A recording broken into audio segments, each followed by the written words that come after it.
अब हम अध्ययन करेंगे 12वीं बायोलॉजी के अंतर्गत। अगले चैप्टर का नाम है human health and disease.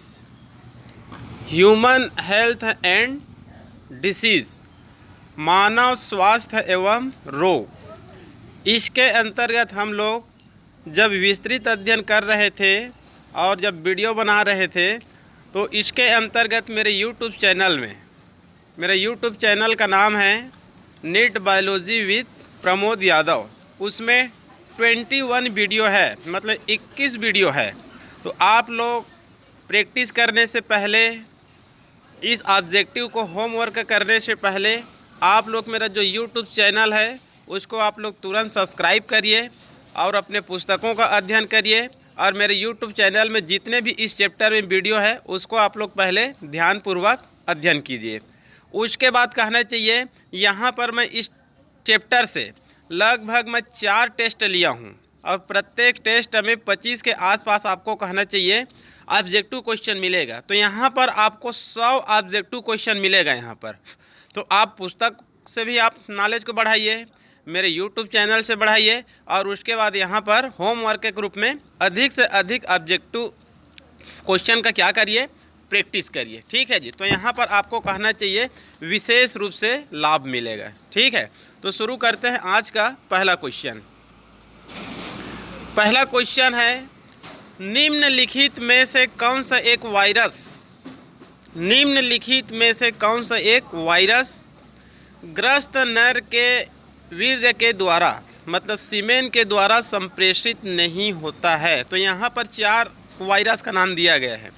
HIV virus है, चिकनगुनिया है, इबोला वायरस है और हेपेटाइटिस B वायरस है। तो आपको ये बताना है इसमें से कौन सा वायरस है जो कहना चाहिए नर के सीमेन द्वारा संप्रेषित या एक दूसरे में नहीं फैलते हैं। ठीक है, तो HIV कहना चाहिए STD रोग है, वो तो फैलते ही हैं। हेपेटाइटिस B वायरस, ये भी STD रोग है, ये भी फैलते हैं। इबोला वायरस, ये भी कहना चाहिए फैलते हैं। तो उत्तर यहाँ पर है B, चिकनगुनिया वायरस। आप लोगों को पता होगा जो डेंगू ज्वर होता है और जो चिकनगुनिया जो ज्वर होता है, दोनों कहना चाहिए एडिस मच्छर के काटने से फैलते हैं और दोनों ही कहना चाहिए वायरस जनित रोग होते हैं। तो ये कहना चाहिए मेल के सीमेन से ये नहीं फैलते हैं। तो उत्तर क्या है? B, चिकनगुनिया, या फिर यहाँ पर डेंगू लिखेंगे तो वो भी आ जाएगा। क्लियर? आगे है, डेंगू बुखार का वाहक कौन है? वाहक मतलब होता है वेक्टर। वाहक मतलब होता है वेक्टर, मतलब फैलाने वाला। तो आप लोगों को यहाँ पर ये बताना है जो डेंगू बुखार होता है, ठीक है, इसका वाहक कौन होते हैं? डेंगू बुखार तो वायरस से होते हैं, लेकिन फैलते किससे हैं? तो यहाँ पर उत्तर है एडिस। यहाँ पर उत्तर है एडिस। आप लोग को पता होगा मच्छर की मुख्य रूप से 3 प्रजाति होती है। एक होता है एनाफिलिस, सेकंड होता है क्यूलेक्स और तीसरा होता है एडिस। ठीक है, क्यूलेक्स जो मादा एनाफिलिस होते हैं वो कहना चाहिए मलेरिया रोग को फैलाते हैं, मतलब मलेरिया रोग का वेक्टर होते हैं। और जो क्यूलेक्स होते हैं ये वास्तव में जो एलिफेंटिएसिस डिसीज़ होता है, हाथी पाँव या फिर फाइलेरियसिस नामक जो कृमि जनित रोग होता है, जो उचेरेरिया ब्रैंकोफाटाई नामक कृमि से होता है। ठीक है जी। एनाफिलिस, मादा एनाफिलिस मलेरिया को फैलाती है, लेकिन मलेरिया होती है प्लाज्मोडियम नामक प्रोटोजोआ से। प्लाज्मोडियम नामक प्रोटोजोआ से। क्यूलेक्स एलिफेंटिएसिस रोग को फैलाती है, लेकिन ये रोग होती है एक कृमि से। कृमि का नाम होता है उचेरेरिया ब्रैंकोफाटाई। ये क्वेश्चन शायद आगे मिलेगा। एडिस भी मच्छर की तीसरी प्रजाति है। ठीक है, इस एडिस नामक मच्छर के माउथ में वायरस पाई जाती है, जिनकी सहायता से कहना चाहिए डेंगू और चिकनगुनिया होते हैं। खैर वो अल्फा वायरस है, ठीक है, लेकिन मच्छर तो वही रहेंगे एडिस। तो डेंगू बुखार का वाहक कौन है? तो उत्तर क्या है? एडिस। आगे है, वेरियोला वायरस को क्या कहते हैं? वेरियोला वायरस को क्या कहते हैं? तो उत्तर है यहाँ पर स्मॉल पॉक्स। जो कहना चाहिए छोटी माता होती है, बड़ी माता होती है, वो कहना चाहिए इसी वायरस से होते हैं, वेरियोला वायरस। ठीक है, तो उत्तर क्या आ जाएगा यहाँ पर? B, small pox virus. Clear? आगे है मम्स। मम्स क्या है? तो मम्स कहना चाहिए एक वायरस जनित रोग होता है। मम्स क्या होता है? एक वायरस जनित रोग होता है। आप लोग इस ऑब्जेक्टिव क्वेश्चन को देखने से पहले मेरे YouTube चैनल के सभी वीडियो को देख लेंगे, क्योंकि वहाँ पर पूरी तरह से कहना चाहिए क्लियर हो जाएगा। वहाँ पर मैं पूरी कहना चाहिए अलग से बता दिया हूँ कि प्रोटोजोआ से कौन कौन से रोग होते हैं, तो 10-12 रोग बता दिया हूँ वहाँ पर। ठीक है, वायरस से होने वाले 8-10 रोग बता दिया हूँ, बैक्टीरिया से होने वाले 10-12 रोग बता दिया हूँ, कृमि से होने वाले 4-5 रोग बता दिया हूँ, ठीक है, कवक से होने वाले 2-3 रोगों का नाम बता दिया हूँ। तो वहाँ पर आप लोग विस्तृत रूप से पाएंगे और यहाँ पर केवल एक प्रैक्टिस है ये। तो मम्स एक कहना चाहिए वायरस से होने वाले एक रोग है। क्लियर? आगे है निम्न में से सर्वाधिक संक्रामक रोग है। संक्रामक रोग का यहाँ पर अर्थ है अत्यधिक फैलने वाले रोग। देखिए, एक होता है संक्रामक और एक होता है असंक्रामक। संक्रामक रोग को कहा जाता है कम्युनिकेबल, संचारित होने वाले रोग। तो जो प्रोटोजोआ से होने वाले रोग, बैक्टीरिया से होने वाले रोग, वायरस से होने वाले रोग, कवक से होने वाले रोग, कृमि से होने वाले रोग, ये सब रोग कौन सा रोग होते हैं? कम्युनिकेबल, संचारित होने वाले रोग, जिनको संक्रामक रोग भी कहा जाता है। और जो रोग नहीं फैलते हैं उनको असंक्रामक कहते हैं, जैसे कि हार्ट डिसीज़ है, डायबिटीज़ है। ठीक है, ये सब कहना चाहिए असंक्रामक रोग होते हैं, नहीं फैलते हैं। ठीक है, तो यहाँ पर उत्तर क्या आ जाएगा? ए, हेपेटाइटिस बी। ये सर्वाधिक मात्रा में संक्रामक होते हैं, मतलब फैलते हैं। क्लियर? आगे है निम्न में से कौन सा एक जोड़ा वायरस रोगों का है? निम्न में से कौन सा एक जोड़ा वायरस रोगों का है? तो ऑप्शन को ध्यान से देखेंगे तो पूरी तरह से पता लग जाएगा। तो देखते हैं वायरस रोग। पहला है दाद एवं एड्स। एड्स तो है लेकिन दाद खाज खुजली नहीं है, ये कवक से होने वाले रोग है। क्लियर? सेकंड है सामान्य सर्दी जुकाम व एड्स। तो यहाँ पर 6 का क्या आ जाएगा? बी, क्योंकि एड्स भी है और सामान्य सर्दी जुकाम ये भी कहना चाहिए राइनोसिरोस नामक वायरस से होता है। तीसरा देखते हैं पेचिस और सामान्य सर्दी जुकाम। जो पेचिस होते हैं प्रोटोजोआ से होने वाले रोग होते हैं। टाइफाइड व क्षय रोग, टीबी व क्षय रोग ये कहना चाहिए बैक्टीरिया से होने वाले रोग होते हैं। अतः उत्तर क्या है यहाँ पर? बी। ठीक है जी, कॉमन कोल्ड एवं एड्स। अगला क्वेश्चन है गलत कथन पर विचार कीजिए। गलत कथन पर विचार कीजिए। तो यहाँ पर सभी ऑप्शन को पढ़ेंगे तभी हमको गलत उत्तर मिलेगा। ठीक है, याद रखेंगे गलत कथन पर आपको विचार करना है। HIV वायरस में RNA जेनेटिक पदार्थ होता है। सही। HIV वायरस में RNA जेनेटिक पदार्थ होता है। सही। HIV वायरस हमारे शरीर में पाए जाने वाले HT cells, helper T cells या हेल्पर लिम्फोसाइट्स में रेप्लिकेशन करता है। ये सही।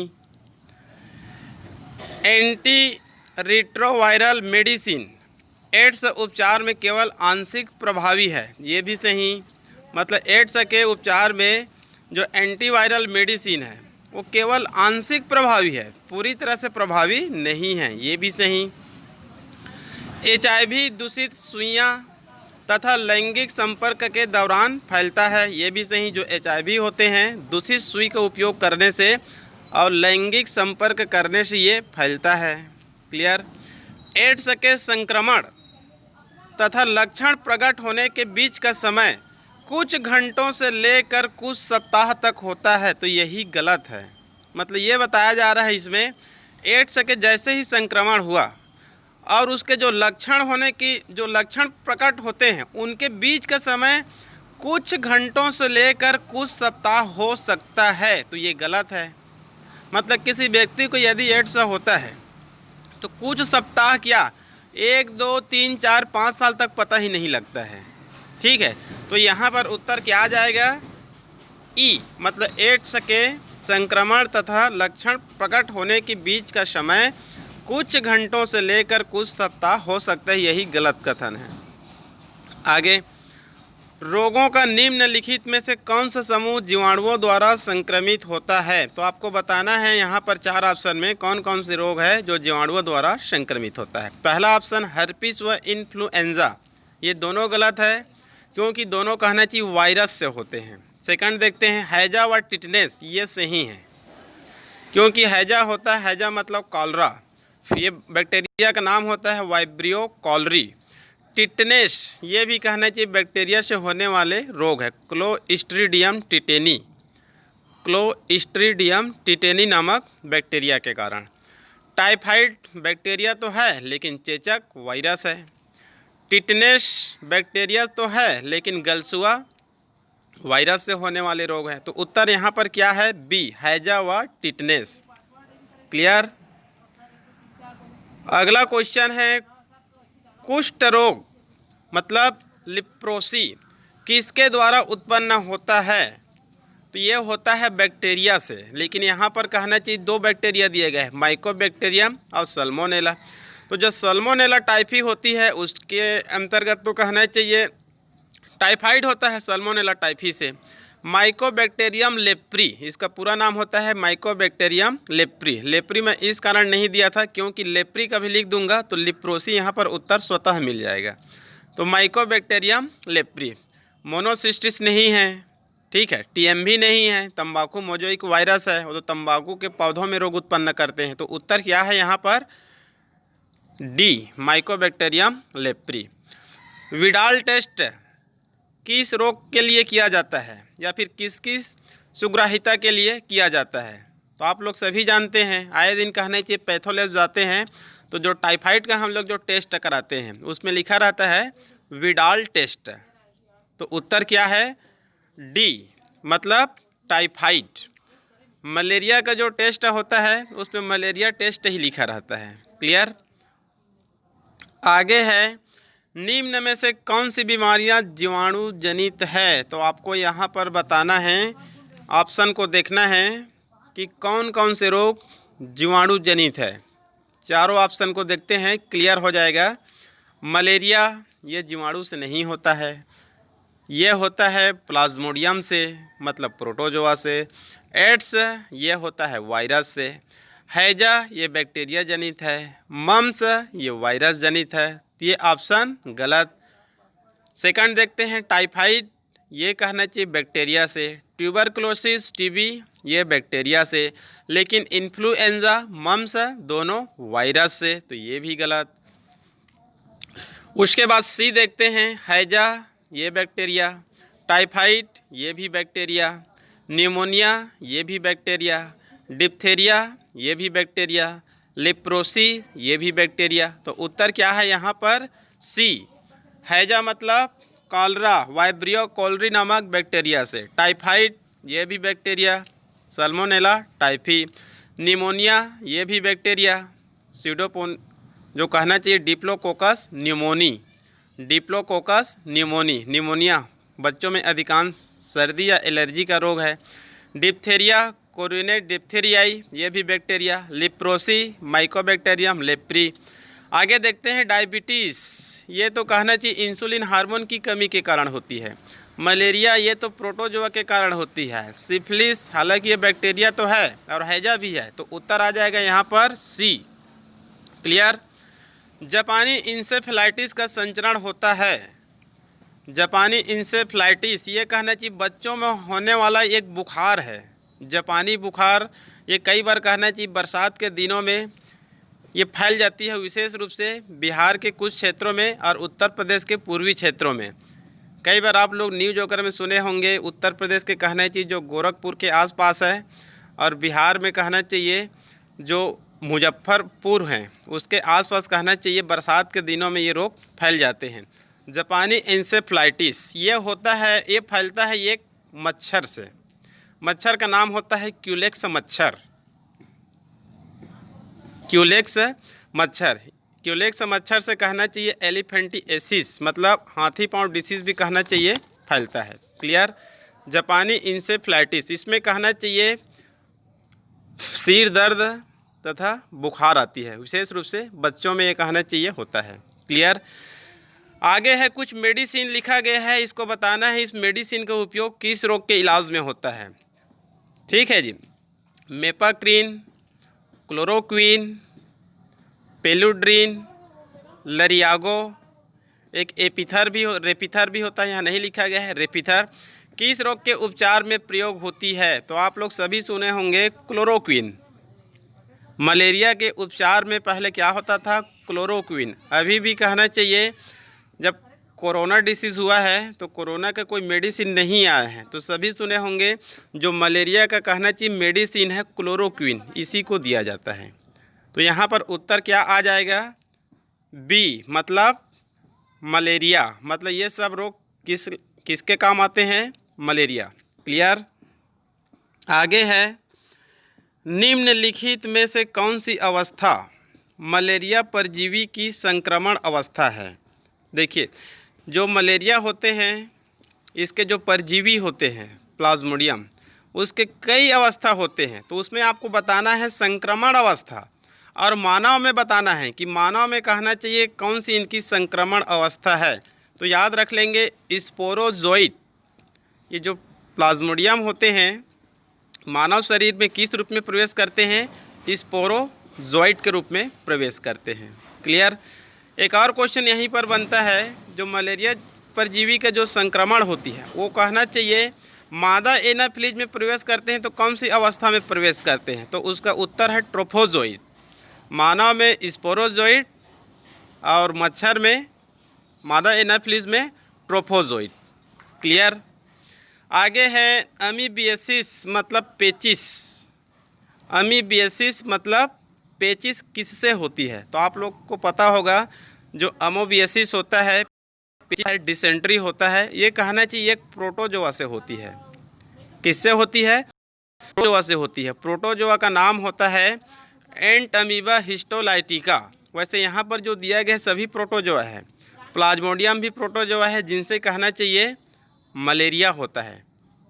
एंटअमीबा जिंजीवेलिस, इनसे कहना चाहिए जो मसूड़े होते हैं उसमें मवाद भर जाते हैं।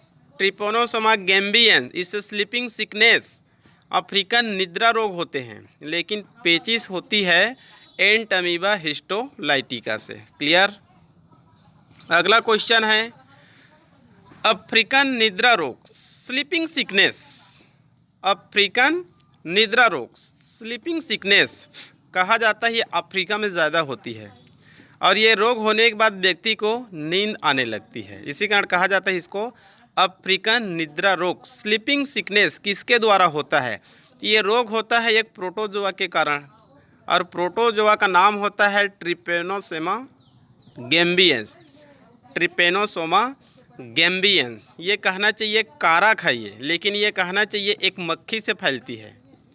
ठीक है, क्योंकि जो ट्रिपेनोसोमा गैम्बियंस एक मक्खी के माउथ में पाई जाती है। ठीक है, उस मक्खी को वेक्टर कहा जाता है। ये तो कारक है। ठीक है, वेक्टर मतलब वाहक, कौन फैलाने का कार्य करते हैं? तो एक मक्खी। याद रख लेंगे सेट्सी फ्लाई।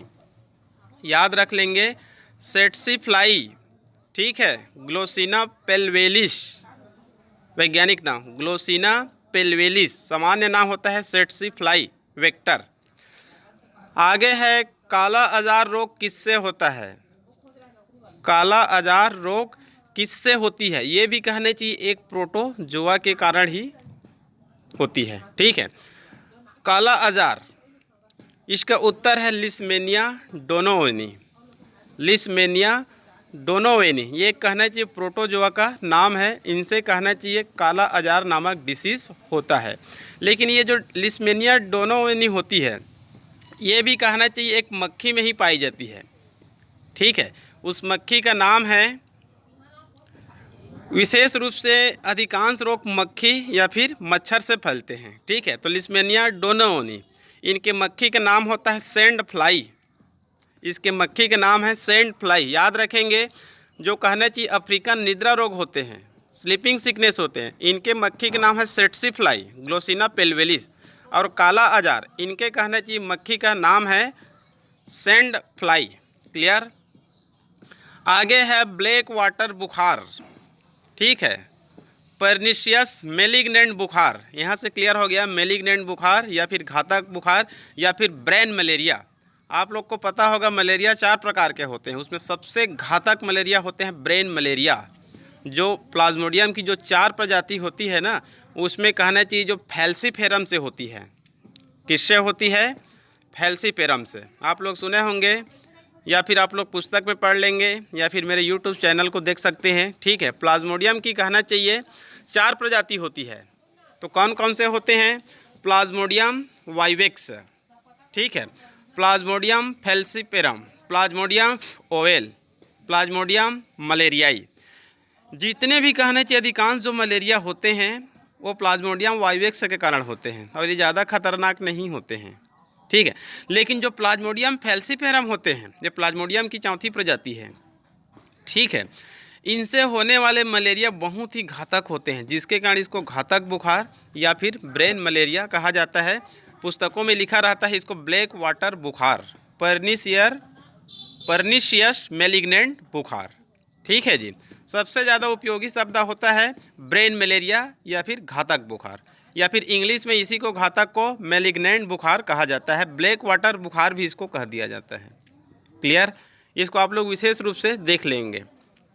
आगे क्वेश्चन है, मनुष्य में हाथी पांव या फाइलेरियसिस किसके कारण उत्पन्न होते हैं? तो आप लोगों को अभी मैं कई बार बताया था ये किसके कारण होते हैं।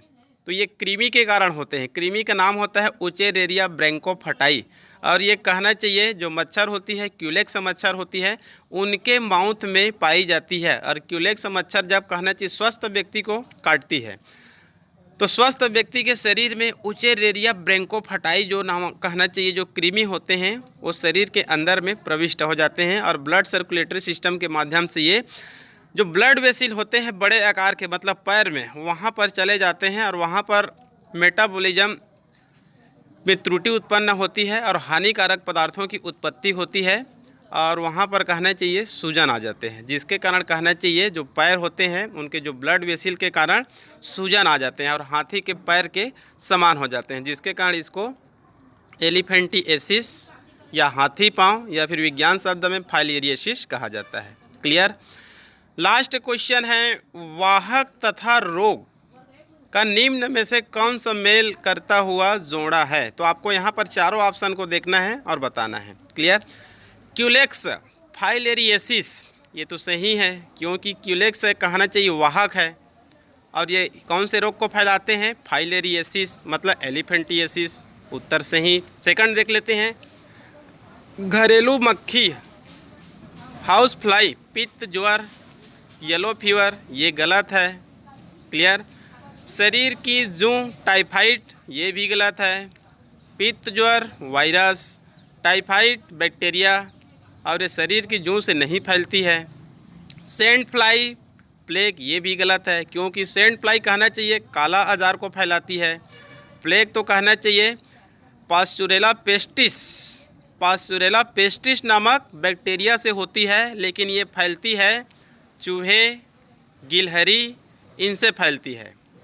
क्लियर। तो यहाँ पर कहना चाहिए ह्यूमन हेल्थ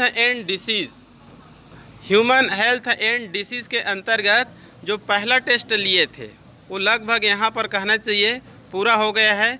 जस्ट इसके बाद हम लोग अध्ययन करेंगे ह्यूमन हेल्थ एंड डिसीज़ के अंतर्गत जो सेकंड टेस्ट लिए थे उसका जस्ट अभी हम लोग अध्ययन करेंगे। ठीक है, तो आप लोग कहने चाहिए मेरे यूट्यूब चैनल को सब्सक्राइब तुरंत करिए, लाइक करिए। यदि आपको कोई समझ में नहीं आता है तो नीचे में आप कमेंट्स ज़रूर करें, या फिर आप 12वीं के अंतर्गत बायोलॉजी में कौन सा चैप्टर पढ़ना चाहते हैं उसको अभी आप लोग बताइए।